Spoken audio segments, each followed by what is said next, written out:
অনেক মেয়ে দেখবেন আজকাল দাড়ি পছন্দ করতে চায় না।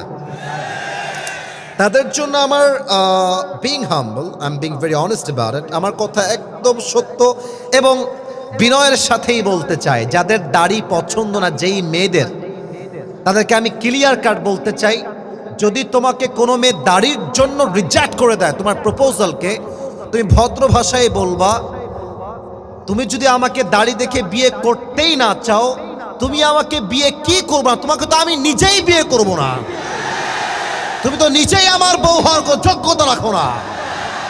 নাম্বার ওয়ান, ভেরি ক্লিয়ার, কোনো ভেজাল নাই, কথা একদম ক্লিয়ার কাট কথা। নাম্বার টু, আমার কথাকে বুঝতে কোনো সমস্যা হচ্ছে আপনাদের যুবক ভাইরা, মুরব্বীরা? যেই মেয়েদের দাড়িওয়ালা পছন্দ নয়, তাদের জন্য better, perfect and best option in my personal point of view, what I really think is BTS এর হিজরা ছাড়া এদের জন্য আর কোনো অপশন হতে পারে না। এই জন্য যেই মেয়েদের দাড়ি পছন্দ না, ভালো হয়ে যাও মাসুদ, ভালো হয়ে যাও, দিন থাকতে ভালো হয়ে যাও, কপালের টাকলা ছাড়া ভালো কোনো যুবক জুটবে না। আল্লাহ এই সমস্ত মেয়েদেরকে হেদায়েত দান করুক, পড়া আমিন। এই প্রিয় ভাইরা, আমার নবীর মুখে দাড়ি ছিল না? থেমে গেলেন যে নবীর মুখে দাড়ি ছিল না? নবী দেখতে কি আনস্মার্ট ছিলেন? ব্যাকডেটেড ছিলেন?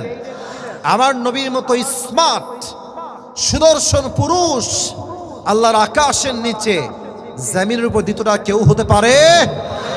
যাদের চেয়ে সুন্দর তুমি নবী আমার কমলিহিওয়ালা, দো জাহানের বাদশা তুমি প্যারা নবী সাল্লে আলা, দো জাহানের বাদশা তুমি প্যারা নবী সাল্লে আলা, চাঁদের চেয়ে সুন্দর তুমি নবী আমার কমলিহিওয়ালা। সুবহানাল্লাহ পড়বেন না আপনারা?